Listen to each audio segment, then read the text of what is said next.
Hello बच्चों, स्वागत है हमारे यूट्यूब चैनल फिजिक्स विद के उत्तम में। और आज हम लोग 12th क्लास की फिजिक्स में नाभिक चैप्टर का लेक्चर नंबर 7 पढ़ने जा रहे हैं। और आज हम लोग पढ़ेंगे रेडियो एक्टिव 6 यानी रेडियो एक्टिव डीके के बारे में। इसके पहले वाले वीडियो में हम लोगों ने पढ़ा है कि अल्फा बीटा गामा डीके किस प्रकार से होता है। ठीक है, अगर वो वीडियो नहीं देखा है तो उसको पहले वीडियो देख लीजिए। आज हम लोग जो पढ़ने वाले हैं, आज हम लोग रेडियो एक्टिव डीके क्या होता है, रेडियो एक्टिव, इसको रेडियो एक्टिव विघटन भी कहते हैं। और दूसरी चीज इसमें पढ़ेंगे हम लोग रदरफोर्ड तथा सोडी का नियम। और एक परिभाषा हम लोग जानेंगे रेडियो एक्टिव जो डीके कांस्टेंट होता है उसकी डिफिनीशन के बारे में पढ़ा जाएगा। तो वीडियो के अंत तक बने रहिए। तो शुरू करते हैं हम लोग।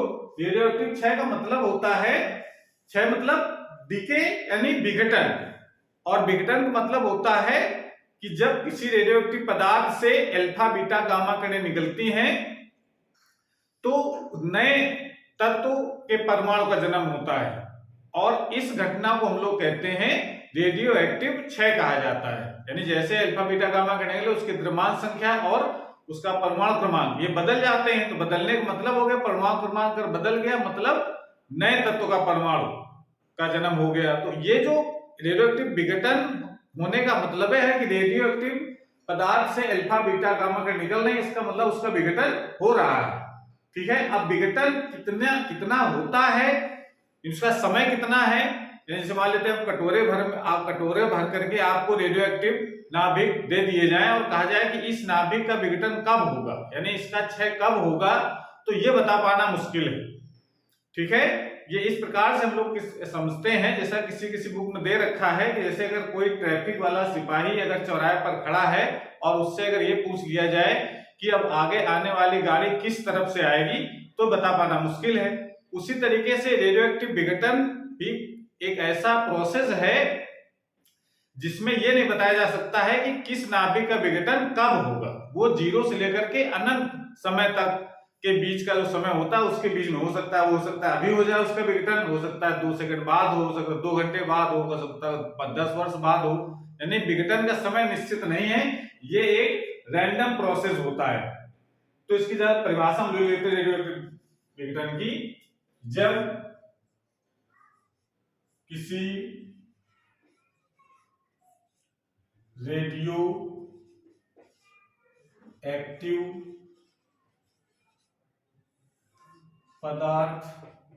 रेडियोएक्टिव पदार्थ के परमाणु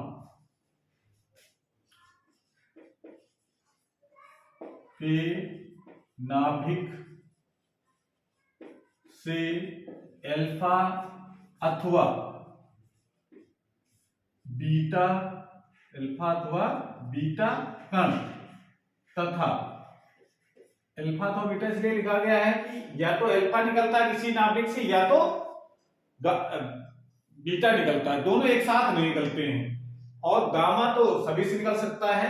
तो अल्फा अथवा बीटा कण तथा गामा किरणें उत्सर्जित होती हैं। अगर रेडियोएक्टिव पदार्थ है तो ये तो एक नेचुरल प्रोसेस है, इससे सदैव हमेशा स्वतः अल्फा बीटा गामा किरणें उत्सर्जित होती हैं। तो इसके परमाणु क्रमांक Z तथा द्रव्यमान संख्या A में परिवर्तन हो जाता है। अतः नए तत्व के परमाणु का जन्म होता है। इस घटना को रेडियो एक्टिव रेडियोएक्टिव क्षय या विघटन कहते हैं। ये डिफिनेशन आप लिख सकते हैं। एक नॉर्मल हमको पता है रेडियोएक्टिव पदार्थ है तो उससे अल्फा बीटा गामा किरणें तो निकलेगी और निकलती हैं, तो ये पता है कि उसके परमाणु क्रमांक और द्रव्यमान संख्या भी बदल जाते हैं। अल्फा का निकलता है तो द्रव्यमान संख्या में 4 की कमी, परमाणु क्रमांक में 2 की कमी हो जाती है। बीटा का अगर निकलता है तो द्रव्यमान संख्या में कोई परिवर्तन नहीं होता है और परमाणु क्रमांक में 1 की वृद्धि हो जाती है। जबकि गामा किरणें निकलती हैं तो न द्रव्यमान संख्या परिवर्तन होता है ना परमाणु क्रमांक परिवर्तन होता है। ये हम लोग अल्फा गामा बीटा डीके वाले टॉपिक में पढ़ चुके हैं। तो ये डिफिनेशन आप लिख सकते हैं कि जब किसी रेडियोएक्टिव पदार्थ के परमाणु के नाभिक से, एक्चुअल में ये नाभिकीय घटना होती है, क्षय जो है हमेशा नाभिक का होता है, नाभिक से ही अल्फा बीटा गामा किरण निकलती हैं। लेकिन वर्ड हम लोग नाभिक की जगह कभी कभी परमाणु भी अगर यूज कर लेते हैं तो भी कोई दिक्कत नहीं है, ठीक है, कि परमाणु से अल्फा बीटा गामा किरण, क्योंकि परमाणु के अंदर है, नाभिक होता है, नाभिक का विघटन होगा, इसका परमाणु का विघटन होगा, ठीक है। तो इस तरीके से आपको एक कंफ्यूजन नहीं होना है कि कहीं किताब में कहीं परमाणु शब्द लिखा है, कहीं नाभिक भी लिखा है। तो ये आपको समझ करके चलना, विघटन नाभिक का ही होता है, लेकिन नाभिक का होगा तो परमाणु का भी विघटन होगा, यानी क्षय होगा। तो परिभाषा इस प्रकार से लिखिए कि जब किसी रेडियोएक्टिव पदार्थ के परमाणु के नाभिक से अल्फा अथवा बीटा कण तथा गामा किरणें उत्सर्जित होती हैं तो इसके परमाणु क्रमांक तथा द्रव्यमान संख्या में परिवर्तन हो जाता है, अतः नए तत्व के परमाणु का जन्म होता है। इस घटना को रेडियोएक्टिव क्षय कहते हैं। समझ में आई? यानी रेडियोएक्टिव क्षय का मतलब हो गया अल्फा बीटा गामा किरणों का उत्सर्जन, और उत्सर्जित होकर के नए परमाणु जो बनते रहते हैं, ये घटना कहलाती है रेडियोएक्टिव क्षय। एग्जांपल लिख सकते हैं अगर देखना चाहें इसका तो, जैसे यूरेनियम है, यूरेनियम 238 और 92, इससे अगर अल्फा कण निकलता है, अल्फा कण क्या होता है, हीलियम का नाभिक He2 4, तो एक नए तत्व बनता है थोरियम, जिसका बैलेंस करो जरा समीकरण, इसमें 4 है, 238, दोनों तरफ के द्रव्यमान संख्याओं का सम बराबर होना चाहिए। तो यहां पर कितना होना चाहिए, 234, और नीचे द्रव्यमान जो परमाणु क्रमांक होते हैं उनका भी सम बराबर हो दोनों तरफ, तो यहां होना चाहिए 90। इस तरह से थोरियम बन गया। इसका मतलब ये जो विघटन हुआ, ये क्षय हुआ, इस घटना को हम लोग कहते हैं रेडियोएक्टिव क्षय। अब रेडियोएक्टिव क्षय के बारे जो अध्ययन किया है वो सबसे ज्यादा अध्ययन किया है रदरफोर्ड और सोटी ने मिलकर के। तो एक नियम भी बनाया है कि रेडियोएक्टिव क्षय होने की दर क्या है। समझ में आई? जैसे एग्जांपल हम दे रहे थे कि ट्रैफिक पुलिस वाले से अगर पूछ लिया जाए, चौराहे पर खड़ा है और उससे पूछा जाए किस तरफ से गाड़ी आएगी, अब तो ये बताना मुश्किल है, लेकिन अगर उसका कई दिनों तक उसको ऑब्जर्व करने के लिए कहा जाए, ऑब्जर्व करके बताओ कई दिन तक कि किस तरफ से ज्यादा गाड़ियां आती हैं, तो कुछ औसत उसका निकल आएगा, किस तरफ से ज्यादा आती हैं, दाएं से ज्यादा आएंगी, बाएं से उससे कम आएंगी, पीछे से और कम आएंगी, आगे से और कम आएंगी, इस तरीके से कुछ एवरेज निकल आता है। उस तरीके इसमें भी है कि एक रदरफोर्ड और सोटी ने इसका अध्ययन किया और एक निष्कर्ष निकाला, और निष्कर्ष क्या निकला, उसके आधार पर एक नियम उन्होंने बना दिया है रेडियोएक्टिव क्षय से संबंधित रदरफोर्ड तथा सोटी का नियम। तो इसको नोट कर लिए, उसके बाद फिर लगाइए रदरफोर्ड तथा सोटी का नियम, नोट कर लिया।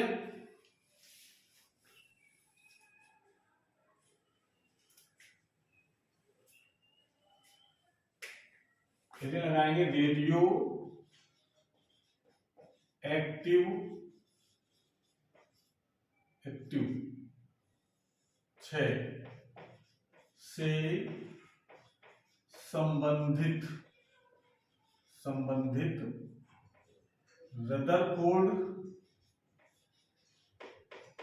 रदरफोर्ड तथा सोडी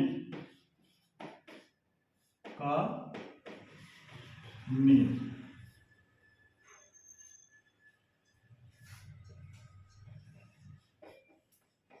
तो अध्ययन करके जो निष्कर्ष निकाला है रदरफोर्ड और सोडी ने रेडियोएक्टिव क्षय के बारे में, वो निष्कर्ष क्या है जरा, इस नियम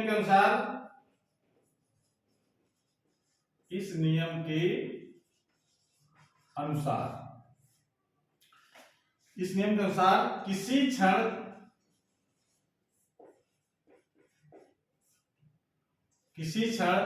रेडियो एक्टिव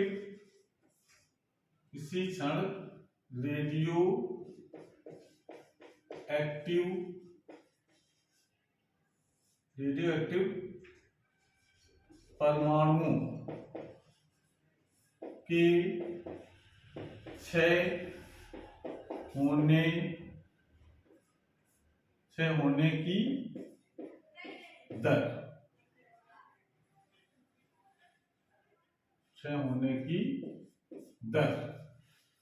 किसी क्षण रेडियोएक्टिव परमाणुओं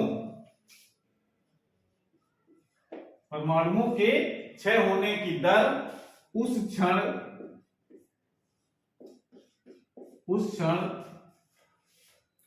उपस्थित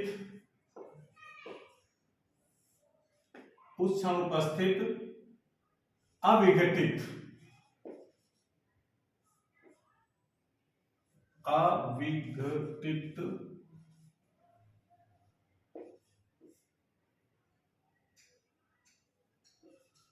परमाणुओं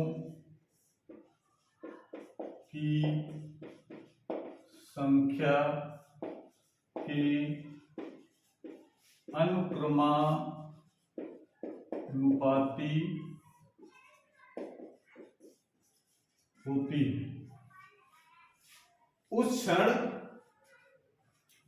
उपस्थित अविघटित परमाणुओं की संख्या के अनुक्रमानुपाती होती है। ये इस नियम का स्टेटमेंट है।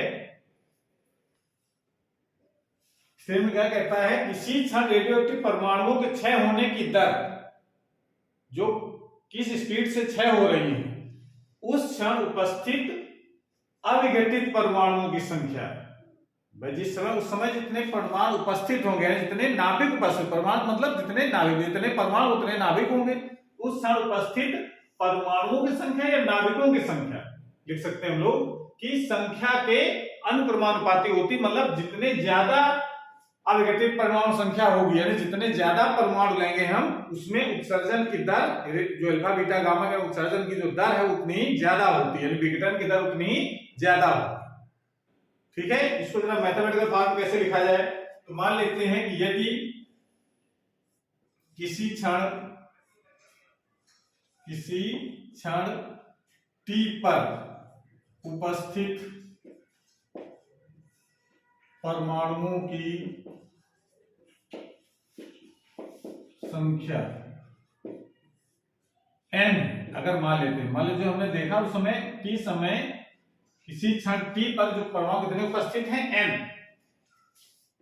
n है, तथा और थोड़ी देर बाद, यानी कितना समय लेते हैं हम लोग, t तो था ही, और t प्लस dt, इतना समय dt समय बाद देखा, dt तथा dt समय, t प्लस dt समय के बाद परमाणुओं की संख्या,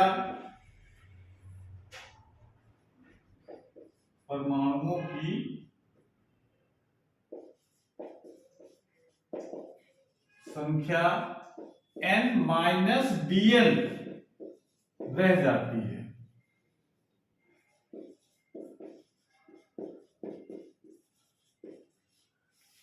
ये हमने इसको करके मान लिया, मतलब इसका समझो, इसका मतलब माना ये किसी क्षण t पर किसी समय मान लेते हैं कितने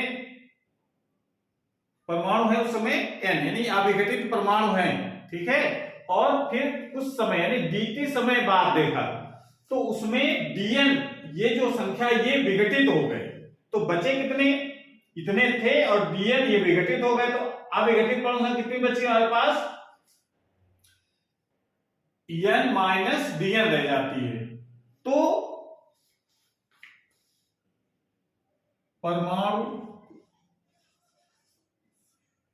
परमाणुओं के क्षय होने की दर,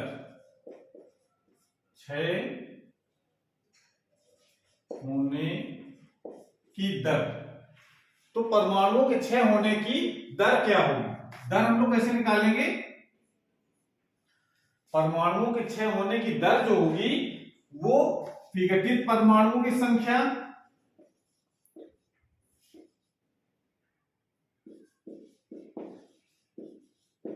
परमाणुओं की संख्या बटे समय, यानी कितने समय में कितने परमाणु विघटित हो गए हैं, ये फॉर्मूला लगाएंगे। तो इसका मान कितना हो जाएगा, इक्वल टू विघटित परमाणु संख्या कितनी है dn, और समय कितना लग रहा है dt समय में dn परमाणु विघटित हो जाते हैं, तो ये विघटन की दर आ जाएगी। और यहां पर एक माइनस चिन्ह और लगा रहता है, तो माइनस चिन्ह बताता है कि जैसे समय बढ़ता है जो विघटित परमाणु जो परमाणु संख्या उतनी ही कम हो जाती है, यानी जैसे जैसे समय ज्यादा होगा वैसे वैसे क्या होगा, जो विघटन की जो विघटित परमाणु संख्या बढ़ती जाएगी तो परमाणु संख्या होगी घट जाएगी। मतलब ये रिएक्शन ये बताता है कि समय बढ़ेगा तो परमाणु संख्या घटती है।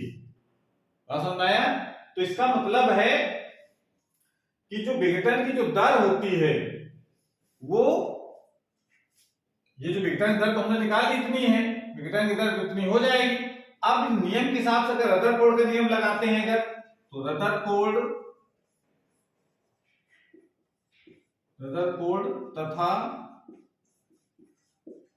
सोडी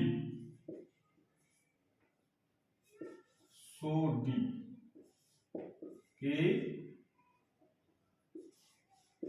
नियम से क्या लिख सकते हैं, इसको लिख सकते हैं, जो नियम ये कह रहा है कि विघटन की जो दर होती है यानी -dn/dt वो उस क्षण उपस्थित परमाणुओं की संख्या के अनुपाती होती है। ये इसका मतलब है, मैथमेटिकल जो फॉर्म होगा वो ये होता है रदरफोर्ड तथा सोडी के नियम का। ठीक है, अब जरा इसके आगे हम लोग बढ़ेंगे, सुनो कर लीजिए पहले यहां तक। क्षय होने की दर,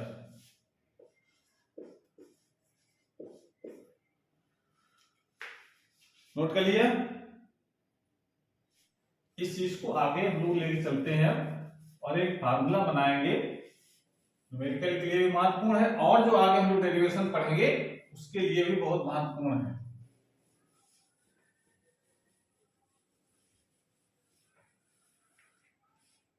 तो हम लोग पहुंच गए थे -dn/dt इज समानुपाती होगा n के। इसके आगे हम लोग चलते हैं, तो इसको लिख सकते हैं dn/dt is equal to lambda n, यानी लैम्डा यहां पर एक कांस्टेंट लगेगा, समानुपाती में बढ़ता है, जहां लैम्डा एक समानुपाती नियतांक है जिसे क्षय नियतांक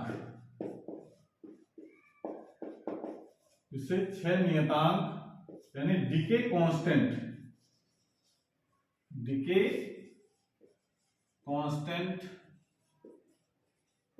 कहते हैं। इसकी डिफिनीशन में हम लोग जानेंगे, फिलहाल अभी इसको जान लेते हैं कि ये जो कांस्टेंट लगा है वो क्या है, क्षय नियतांक कहते हैं इसको।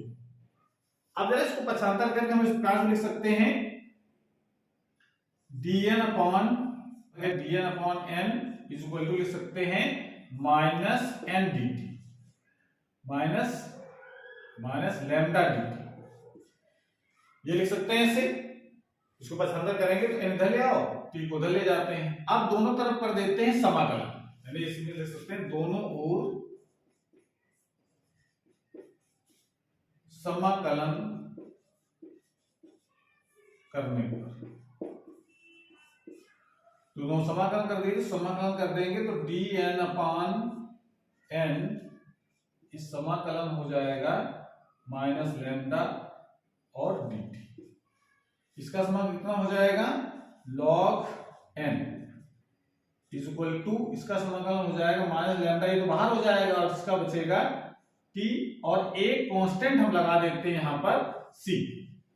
समाकलन जब करते हैं कांस्टेंट लगाया जाता है ना, जहां यहां इधर नोट कर लीजिए, जहां c एक समाकलन नियतांक है, समाकलन नियतांक है। अब यहां पर एक कंडीशन लगानी है। यदि मान लेते हैं यदि t बराबर अगर 0 है, यानी समय जब स्टार्ट किया उसमें परमाणु संख्या कितनी होगी, एकदम जितने परमाणु मैक्सिमम हो सकते हैं उतने होंगी, यानी वो प्रारंभिक परमाणु संख्या होगी। तो जो नंबर ऑफ जो एटम हो कितने हो जाएंगे, यदि t बराबर 0 तो n का मान किसके बराबर होगा, n नॉट के बराबर। जो समझ रही है, यानी ये इसका वाला कह सकते हैं कि जब गणना स्टार्ट उस समय जो परमाणु कितने हैं, n नॉट हैं, यानी ये कह सकते हैं प्रारंभिक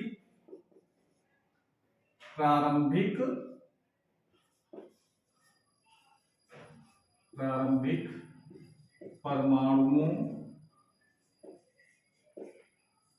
की संख्या, ये ना क्या प्रारंभिक परमाणुओं की संख्या है। ये जरा लगाओ इसमें, जरा इसको समीकरण कुछ डाल लेते हैं इसमें, तो हम डाल दें इसको फर्स्ट। तो जरा ये वैल्यू जरा समीकरण नंबर 1 में रखो। तो समीकरण 1 से क्या लिख सकते हैं हम लोग, log n naught is equal to, ये t का मान 0 रखेगा तो 0 प्लस c आ गया, यानी c बराबर आ जाएगा log n नॉट, ये हो जाएगा। ये जरा c की वैल्यू हम समीकरण नंबर 1 में रखेंगे। तो c का मान जैसे नोट करेंगे, c का मान समीकरण 1 में रखने पर, नोट कर लीजिए इसको।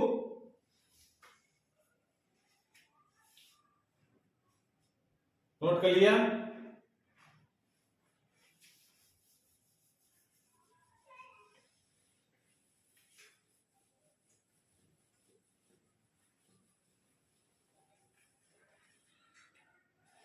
तो समीकरण हमारा था, एक नंबर था log n is equal to minus lambda t और प्लस c की वैल्यू कितनी लगानी है, log यहां c था प्लस का, तो यहां पर हो जाएगा log n नॉट, ये हो जाएगा।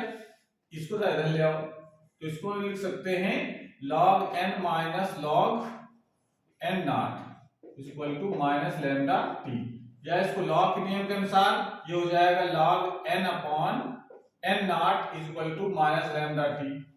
ठीक है, ये सब में एक्चुअल में इसमें आपको ध्यान ये रखना है कि ये जो लॉग जो लगा हुआ है वो बेस ई वाला लॉग है जो यहां लगा है। ये जो बेस ई जो लॉग जहां कहीं है उसकी जगह बेस ई है। बेस 10 वाले भी होते हैं, लेकिन यहां पर बेस ई वाले लॉग, यानी यहां पर सब जगह ई रहेगा। तो इसको हम लोग लिख सकते हैं n upon n naught is equal to हो जाएगा e की पावर माइनस लैम्डा टी। ये फार्मूला होता है ना, क्योंकि जानते हैं फार्मूला पता है हमको कि log x बेस e बराबर अगर y लिखा है तो x बराबर क्या होता है, e अपॉन e की पावर y। देखो उसी तरीके से हम लोग यहाँ पर ये पूरा हमारा क्या है, x बेस e है। ठीक है, इसको हम लोग लिख सकते हैं, इसको हम लोग n upon n naught is equal to e की पावर माइनस लैम्डा टी लिख सकते हैं। यहां से लिखा जा सकता है n is equal to n naught e की पावर माइनस लैम्डा टी। ये जो समीकरण निकल करके आया है ये बहुत महत्वपूर्ण फार्मूला, इस फार्मूले की मदद से ही हम लोग देख सकते हैं कि किसी नाभिक को क्षय होने में कितना समय लगता है। जैसे देखो, अगर हम कंडीशन इसमें लगा देते हैं, यदि t का मान अगर 0 है तो n का मान किसके बराबर होगा, n नॉट के बराबर। t का मान 0 तो e की पावर 0 मतलब 1, तो n की वैल्यू n नॉट, यानी जब समय 0 है तो उस समय परमाणु संख्या कितनी है, n नॉट है, प्रारंभिक इतने परमाणु हो गए। अब जरा यहां से देखा जाए कि इसको पूरा परमाणु विघटित होने में कितना समय लगेगा। तो पूरा समय मतलब कोई भी परमाणु अविघटित वाला जो परमाणु वो न रह जाए, सब विघटित हो जाए, तो सब विघटित होने का मतलब n की वैल्यू 0 कब आएगी। तो इसका मतलब है कि जब t का मान अनंत हो जाएगा, जब t का मान अनंत हो जाता है तो देखो जरा, तब n की वैल्यू कितनी हो जाएगी, n इज इक्वल टू क्या हो जाएगा, n नॉट e की पावर माइनस इंफिनिटी हो जाएगा। e की पावर माइनस लैम्डा टी है। इसका मतलब है टी जगह इन्फिनिटी लगाओ तो एक पावर इन्फिनिटी, इसको 1 अपान इन्फिनिटी करोगे 1 अपान, इसको क्या लिख सकते हैं हम लोग n नॉट अपान e की पावर इन्फिनिटी। e की पावर इन्फिनिटी मतलब इन्फिनिटी, और इन्फिनिटी हो गया यानी n नॉट की जो वैल्यू आ जाएगी वो n नॉट अपान इन्फिनिटी हो जाएगा, यानी n की वैल्यू क्या आ जाएगी 0। यानी यहां से देखो ये पता चलता है कि कितना समय लगेगा किसी परमाणु विघटित होने में, अनंत समय लगता है। यानी किसी भी परमाणु के नाभिक को विघटित होने के लिए समय निश्चित नहीं, वो 0 से लेकर के अनंत के बीच का समय कोई भी हो सकता है, उतने समय में इसकी मात्रा विघटित होती है। यानी कह सकते हैं पूरा परमाणु विघटित होने में, यानी पूरे पदार्थ विघटित होने में समय कितना लग रहा है, अनंत। अनंत समय में पूरा पदार्थ हमारा विघटित हो जाएगा, यानी क्षय हो जाएगा परमाणु का। तो इस प्रकार से इसको हम लोग देख सकते हैं। और उसके बाद इसमें जो जो नियतांक लगा इसकी परिभाषा एग्जाम पूछ लिया था, तो कैसे 6 नियतांक की परिभाषा लिखेंगे उसको जरा हम लोग समझते हैं, तो नोट कर लीजिए।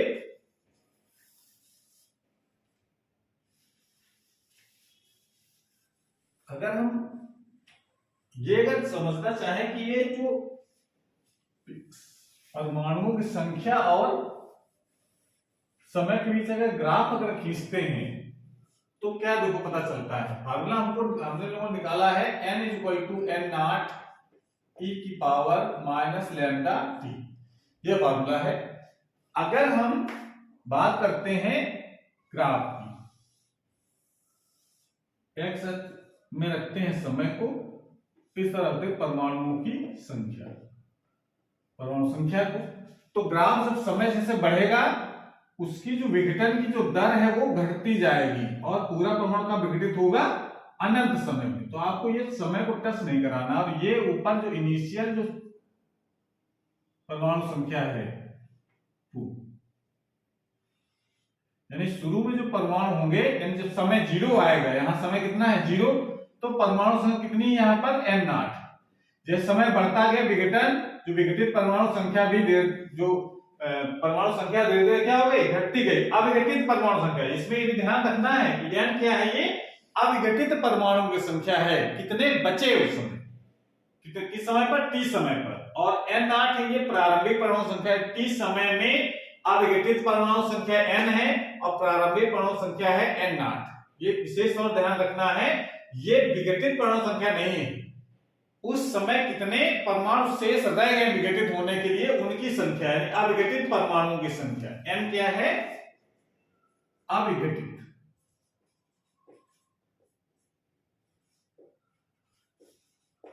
परमाणु या नाभिकों, कुछ भी कह सकते हैं, जितने परमाणु उतने नाभिक होंगे संख्या। और n नॉट जो है ये है प्रारंभिक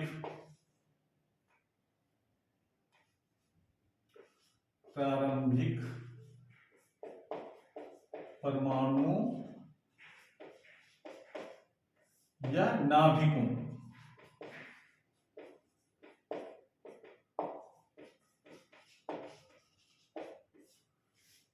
और लैम्डा ये 6 नियतांक है और t समय है। तो ग्राफ इस तरीके का हम लोग खींच सकते हैं, ऐसे जैसे जैसे समय बढ़ता जाएगा तो परमाणुओं की जो संख्या है वो धीरे धीरे घटती जाती है और शून्य कहां पर आएगी, अनंत समय पर। ठीक है, ये इसका ग्राफ होता है। तो अब इसको परिभाषा अगर लिखनी है हमको 6 नियतांक की, कि 6 नियतांक किसे कहते हैं। देखिए कांस्टेंट,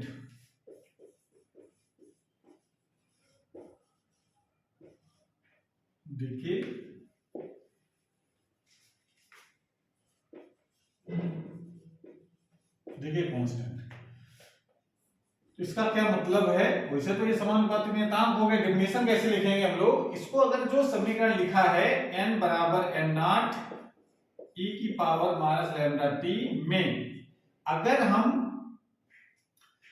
t बराबर 1/लैम्डा रख देते हैं, रख दो जरा, कितनी वैल्यू हो जाएगी, n बराबर n नॉट e की पावर माइनस लैम्डा टी की जगह क्या हो जाएगा 1 अपॉन लैम्डा, इससे कट जाएगा, एन लिख सकते हैं एन नॉट ई की पावर -1, या इसको लिख सकते हैं n is equal to n naught by e. यानी कह सकते हैं कि किसी पदार्थ का जो क्षय नियतांक है उस समय का व्युत्क्रम है, भाई क्या समय का व्युत्क्रम है लैम्डा, तो उस समय का व्युत्क्रम है जितने समय में अविघटित परमाणुओं की संख्या प्रारंभिक परमाणुओं की संख्या की 1 अपान ई गुना रह जाता है। तो इसकी डिफिनेशन लिख सकते हैं इस प्रकार से, आता है किसी रेडियो एक्टिव पदार्थ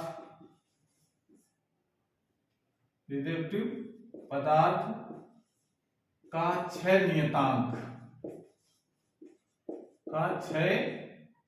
नियतांक उस समय के व्युत्क्रम मतलब रेसिप्रोकल व्युत्क्रम नियतांक उस समय के व्युत्क्रम के बराबर, उस समय के व्युत्क्रम के बराबर होता है जितने समय में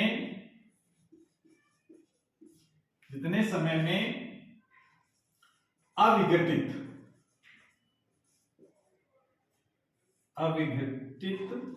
परमाणुओं की संख्या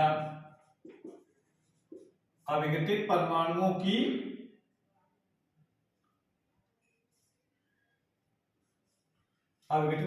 की संख्या अपने प्रारंभिक मान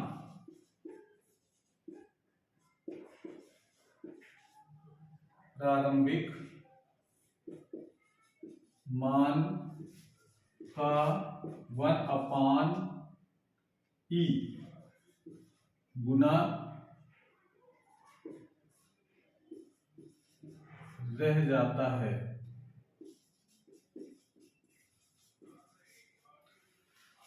ये क्षयता की डिफिनेशन मिलती है।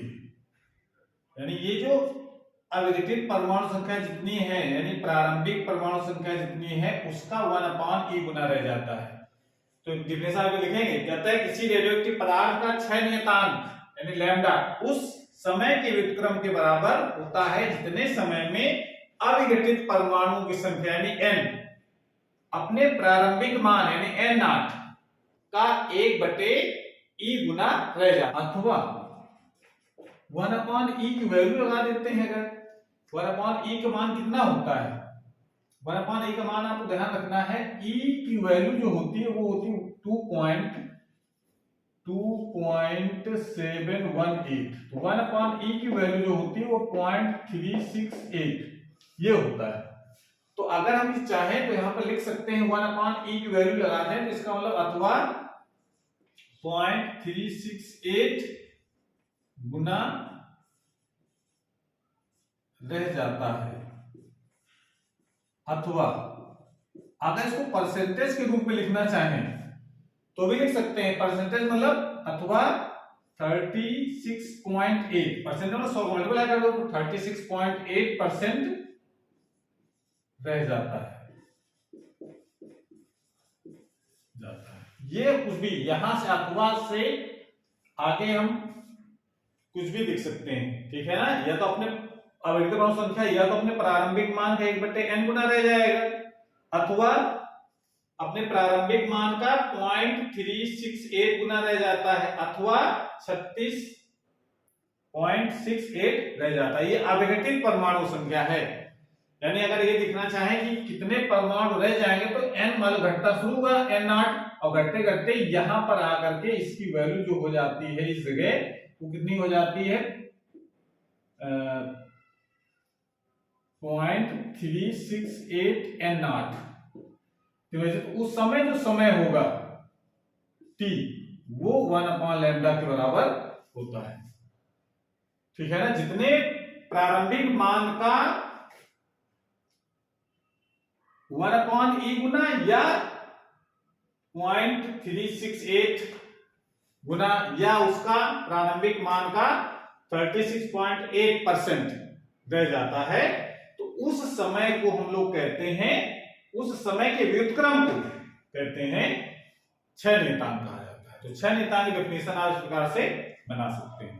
ठीक है, तो ये फार्मूला आपको ध्यान रखना है, बहुत इंपॉर्टेंट फार्मूला है, जो हम लोग आगे जो टॉपिक पढ़ेंगे उसमें हमको इसकी जरूरत पड़ेगी, इसलिए आपको ये फार्मूला बिल्कुल याद रख लेना है।